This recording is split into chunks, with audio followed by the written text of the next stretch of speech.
Hello everyone, स्वागत है आपका हमारे YouTube channel history for you में। आज के इस अंक में हम मौर्यकालीन प्रशासनिक व्यवस्था की चर्चा करेंगे।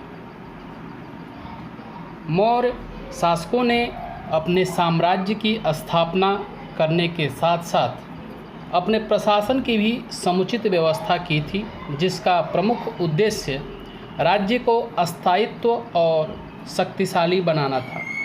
कोई भी प्रशासनिक व्यवस्था अपने शासन तंत्र को अस्थायी और मजबूत बनाने का कार्य करती है। मौर्यकालीन प्रशासन का उद्देश्य भी राज्य को स्थायित्व प्रदान करना और शक्तिशाली बनाना था। मौर्य शासन व्यवस्था को हम 4 भागों में विभाजित कर सकते हैं, जिसमें सबसे पहला केंद्रीय प्रशासन, दूसरा प्रांतीय प्रशासन, तीसरा नगरीय प्रशासन और चौथा ग्रामीण प्रशासन। इन 4 प्रशासनों में पहला केंद्रीय प्रशासन के बारे में आज का यह अंक केंद्रित होगा। आज हम चर्चा करेंगे मौर्यकालीन केंद्रीय प्रशासनिक व्यवस्था को।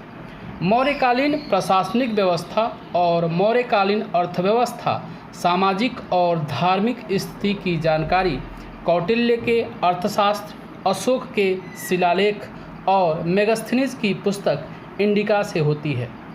आज जो हम केंद्रीय प्रशासनिक व्यवस्था की चर्चा करेंगे उसे हमने मुख्यतः 6 बिंदुओं में विभाजित किया है, जिसमें सबसे पहला बिंदु होगा राजा, दूसरा मंत्रण, तीसरा अमात्य जिसको मंडल या तीर्थ के नाम से भी जाना जाता है, चौथा अध्यक्ष, पांचवा सैन्य व्यवस्था और छठा राजस्व व्यवस्था। पहला राजा, जो राजतंत्रीय व्यवस्था है। राजतंत्रीय व्यवस्था के अनुसार हमेशा से ही राजा प्रशासन का प्रधान और सर्वोच्च सत्ताधिकारी होता था। किसी भी राजतंत्रीय शासन व्यवस्था में राजा सर्वोच्च पदाधिकारी होता था और वह प्रशासन का सर्वोच्च होने के साथ साथ वह अपने मंत्रियों, प्रशासनिक और सैनिक अधिकारियों की नियुक्ति वह स्वयं करता था। इसके अलावा वह न्याय का भी प्रधान होता था और प्रशासनिक कानून उसी के द्वारा बनाए जाते थे। मौर्यकालीन जो राजतंत्र था वह पैतृक निरंकुश था। पैतृक निरंकुश के अनुसार राजा के बाद उसका पुत्र शासन बनता था और वह किसी प्रकार के निर्णय लेने के लिए स्वतंत्र था। वह जैसा चाहे वैसा निर्णय ले सकता था, जैसा कानून चाहे वैसा कानून बना सकता था। इसीलिए इसे पैतृक निरंकुश राजतंत्र कहा गया है और शासन जो था वह सप्तांग विचारधारा पर आधारित था। कौटिल्य के अर्थशास्त्र में राज्य के सप्तांग सिद्धांत का वर्णन किया गया है, जो 7 बातें बताई गई हैं। उसमें बताया गया है नंबर 1 सम्राट, नंबर 2 अमात्य, नंबर 3 दुर्ग, नंबर 4 कोष, नंबर 5 जनपद, 6 दंड या सेना और 7 मित्र। इन राज्य के सप्तांग सिद्धांत के अंतर्गत इन 7 बातों को बताया गया है। जो दूसरा बिंदु है मंत्रण का। मंत्रण 3 या 4 मंत्रियों की एक उपसमिति होती थी, जिसका सर्वोच्च सम्राट होता था। इसमें प्रायः जो सम्मिलित होते थे उसमें युवराज, प्रधानमंत्री, सेनापति, सन्निधात्री जिसे कोष या अर्थमंत्री भी कहा जाता था, ये मंत्रण में शामिल होते थे। तीसरा अमात्य, मंडल या तीर्थ। केंद्रीय प्रशासन का प्रत्येक विभाग तीर्थ कहलाता है। आजकल जैसे अलग अलग विभाग होते हैं जिसका प्रमुख एक व्यक्ति होता है, सामान्यतः उसी तरह केंद्रीय प्रशासन का प्रत्येक विभाग उस समय मौर्यकाल में तीर्थ कहलाता था और सामान्यतः तीर्थों की संख्या 18 थी, जिसमें सबसे पहला मंत्री, प्रधानमंत्री या प्रमुख धर्माधिकारी जो होते थे वह पुरोहित होते थे। नंबर 2 में समाहर्ता होते थे। समाहर्ता जिसे राजस्व मंत्री या इनका जो कार्य था वह राजकीय करों को एकत्र करना होता था। तीसरा सन्निधात्री या सन्निधात्री जिसे कोषाध्यक्ष या अर्थ मंत्री कहा जाता था। इनका जो प्रमुख कार्य था वह राज्य की आय व्यय का ब्यौरा और कोष इनके अधीन होता था और इनकी सहायता के लिए जो उप विभाग थे वह कोषगृह, पण्यगृह, कोष्ठागार, बंधनागार, आयुधागार यह होते थे। चौथा, नायक या सेनापति, जो सैन्य मंत्री होता था। इनका प्रमुख कार्य सैन्य संगठन करना, युद्ध और संधि विग्रह में राजा को परामर्श देना, सलाह देना, यह नायक या सेनापति का कार्य होता था। जैसे वर्तमान समय में जो रक्षा मंत्री होते हैं, कुछ उसी तरह यह मिलता हुआ नायक या सेनापति होता था। पांचवा, प्रतिष्ठा, यह फौजदारी कंटक शोधन न्यायालयों का न्यायाधीश होता था। इसके अतिरिक्त, न्याय के अतिरिक्त इनका कार्य राज्य को नैतिक अपराधों से मुक्त रखना होता था। छठा, व्यवहारिक होता था, जो दीवानी धर्मस्थीय न्यायालयों का प्रमुख होते थे। सातवां, दंडपाल, यह सैन्य सामग्री जुटाने वाला अधिकारी होता था। आठवां, अंतपाल, अंतपाल का कार्य था सीमांत प्रदेशों के दुर्ग और छावनियों की देखभाल करना, यह इस विभाग के प्रमुख मंत्री होते थे। नौवां, कर्मांतिक, यह आधुनिक उद्योग और वाणिज्य व्यापार मंत्री के समान होते थे। जिस तरह वाणिज्य या व्यापार मंत्री होते हैं आधुनिक समय में, जिसे भारी उद्योग या वाणिज्य मंत्री के नाम से भी जाना जाता है, तत्कालीन समय में यह कार्य कर्मांतिक के द्वारा किया जाता था। 10वां, दुर्गपाल, दुर्गपाल का कार्य था देश के भीतर दुर्गों की रक्षा करना और व्यवस्था करना, यह इनकी प्रमुख कार्य थे। 11वां, नागरक या पौर, यह पुरों और नगरों की व्यवस्था का प्रमुख होता था, जिसे नगराध्यक्ष भी कहा जाता था। 12वां, प्रशासता, यह राजकीय कागजातों को सुरक्षित करने वाला विभाग था, जिसे अक्षपटल यह भी कहा जाता था, यह प्रशासता इसका प्रमुख होता था। 13वां, दौवारिक, यह राजप्रसादों का अधिकारी होता था। 14वां, अंतर्वसिक, यह राजा के निजी अंगरक्षक सेना का सर्वोच्च अधिकारी होता था। इसका अन्य कार्य अंतःपुर का निरीक्षण करना भी होता था। 15वां, आटविक, यह वन विभाग का प्रमुख होता था। इसके अलावा चौथे बिंदु में जो राज्य के द्वितीय श्रेणी के उच्चाधिकारी होते थे, जिन्हें अध्यक्ष या मजिस्ट्रेट कहा जाता था, मौर्यकालीन जो प्रमुख अध्यक्ष थे वह इस प्रकार थे। नंबर 1, गणिकाध्यक्ष, गणिकाध्यक्ष का कार्य था वेश्याओं का निरीक्षण करना। दूसरा, सीताध्यक्ष, यह कृषि विभाग का अध्यक्ष होते थे।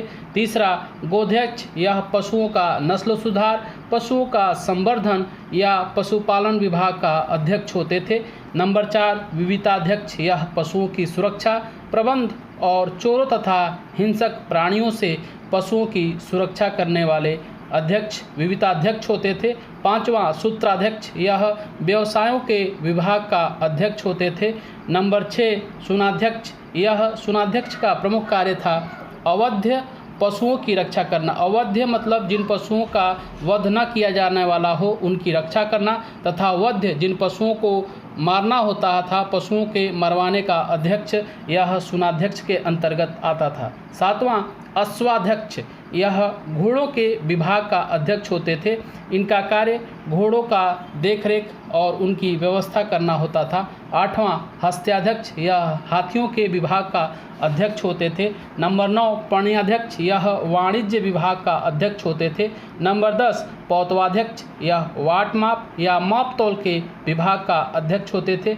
11वां, शुल्काध्यक्ष, यह सीमा शुल्क विभाग का अध्यक्ष होते थे, जिनका कार्य था कि नगर में बाहर से आने वाले वस्तुओं पर कर वसूलना। नंबर 12, लक्षणाध्यक्ष, यह लक्षणाध्यक्ष टकसाल का अध्यक्ष होते थे।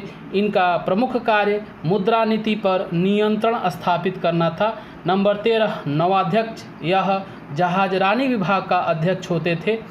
14वां, संस्थाध्यक्ष, यह व्यापारिक मार्गों के विभाग का अध्यक्ष होते थे।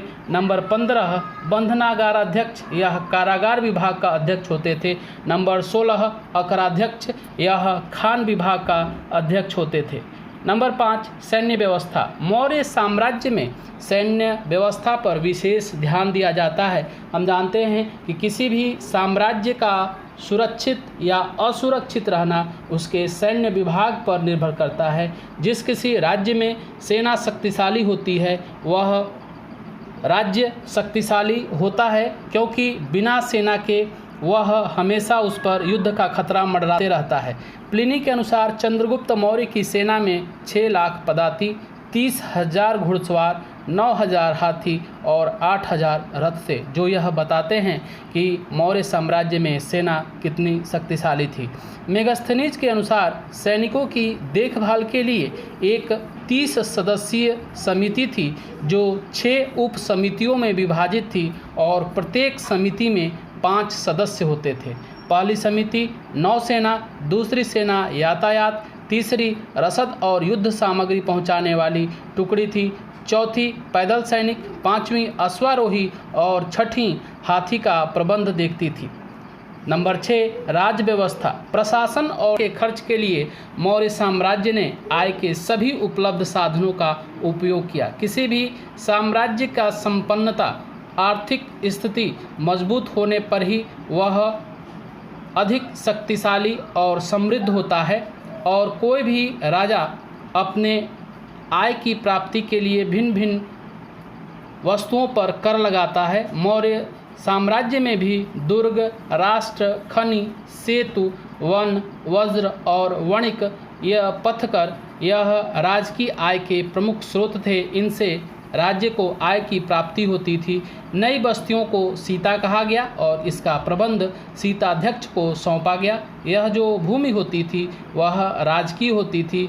इस क्षेत्र में सेवानिवृत्त पदाधिकारियों और पुरोहितों को जमीन देकर कृषि करने के लिए प्रेरित किया जाता था। राज्य की आय का प्रमुख स्रोत भूमि कर या भाग था। सामान्यतः किसानों से 1/4 अथवा 1/4/6 भाग कृषि कर के रूप में वसूला जाता था। भूमि कर के अतिरिक्त राज्य को तटकर, विक्री कर, चुंगी, खान और कारखानों से भी आमदनी होती थी। राज्य को जुर्माना अर्थदंड से भी मिलता था। इस तरह हमने आज के अंक में मौर्य साम्राज्य के केंद्रीय प्रशासनिक व्यवस्था का अध्ययन किया। इसमें जो प्रमुख बिंदु थे जिस पर हमने चर्चा की वह राजा था कि मौर्य साम्राज्य में राजा जो था वह अपना शासन संचालित करता था। मंत्रियों की क्या स्थिति थी, अमात्य या मंडल या तीर्थ कौन थे और यह प्रमुख विभाग कौन कौन से थे, इसको हमने देखा। साथ ही मौर्यकालीन राज्य के द्वितीय श्रेणी के उच्चाधिकारियों जिन्हें अध्यक्ष या मजिस्ट्रेट कहा गया है उनको भी हमने देखा कि प्रमुख विभागों पर वह किस प्रकार उस विभाग के अध्यक्ष होते थे, उनके अंतर्गत कौन कौन से कार्य आते थे। इसके अलावा हमने मौर्य साम्राज्य की सैन्य व्यवस्था को देखा और सैन्य प्रबंधन को देखा कि सैन्य प्रबंधन किस प्रकार संचालित होता था। साथ ही हमने राजस्व व्यवस्था देखा कि राज्य के आय के प्रमुख स्रोत क्या थे। परीक्षा में जो प्रश्न पूछा जाता है यह लॉन्ग क्वेश्चन के रूप में पूछा जाता है कि मौर्यकालीन केंद्रीय प्रशासनिक व्यवस्था का वर्णन करें या मौर्यकालीन प्रशासनिक व्यवस्था किन बिंदुओं पर केंद्रित था।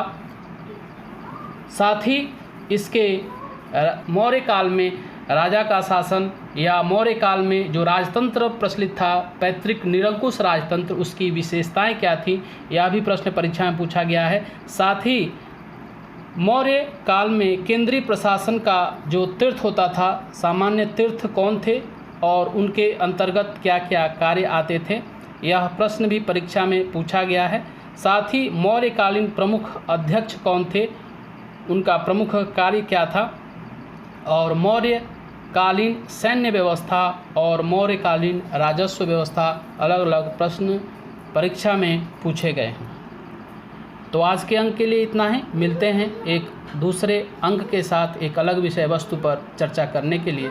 तब तक हमारा यह अंक देखने के लिए बहुत बहुत धन्यवाद।